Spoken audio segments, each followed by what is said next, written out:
అఖండ, వీరసింహారెడ్డి, భగవంత్ కేసరి లాంటి వరుస హిట్స్‌తో ఫ్యాన్స్‌ను ఫుల్ ఖుషీ చేశాడు నందమూరి బాలకృష్ణ. ఆ తర్వాత రాజకీయాల్లో బిజీగా ఉండడం వల్ల 'డాకు మహారాజ్' కొంతమేర ఆలస్యమైనా సరైన టైంకే సినిమాను రిలీజ్ చేస్తున్నారు. బాలయ్యకు హాట్ ఫేవరెట్ అయిన సంక్రాంతి సీజన్‌లో 'డాకు మహారాజ్'ను రిలీజ్ చేయబోతున్నారు. దీంతో పాటు కాంపిటీటివ్ సినిమాలు ఉన్నప్పటికీ బాలయ్య బరిలో దిగేసరికి బాక్సాఫీస్ లెక్కలు మారిపోయాయి.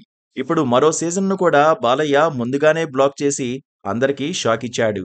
సినిమా ఇండస్ట్రీకి కీలక సీజన్స్ అంటే సంక్రాంతి, సమ్మర్, దసరా అని చెప్పాలి. ఈ సీజన్స్‌లోనే స్టార్ హీరోలు తమ సినిమాలను రిలీజ్ చేయడానికి ఆసక్తి చూపిస్తుంటారు. దానికి తగ్గట్లే మేకర్స్ కూడా సినిమాలను సిద్ధం చేస్తుంటారు. ఇప్పుడు బాలయ్య దసరా సీజన్‌ను కూడా అలాగే బ్లాక్ చేసేశాడు. చాలా గ్యాప్ తరువాత అఖండతో గ్రాండ్ హిట్ కొట్టి జోరు పెంచిన బాలయ్య దాని సీక్వెల్ విషయంలో కూడా అదే దూకుడు ప్రదర్శిస్తున్నాడు. వచ్చే ఏడాది దసరాకు అఖండ 2 రిలీజ్ చేయబోతున్నట్లుగా రిలీజ్ డేట్‌ను అనౌన్స్ చేసి అందరికీ షాక్ ఇచ్చాడు.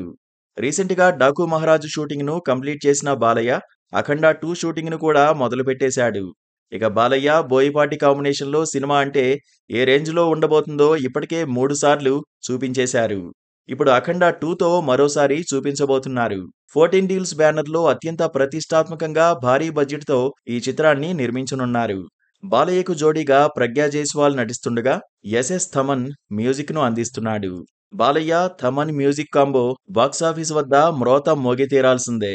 యంగ్ హీరోలకు ధీటుగా ఏడాదికి 2 సినిమాలను రిలీజ్ చేయడానికి బాలయ్య ప్రయత్నాలు చేస్తుండడంతో ఫ్యాన్స్ కూడా ఫుల్ ఖుషీగా ఉన్నారు.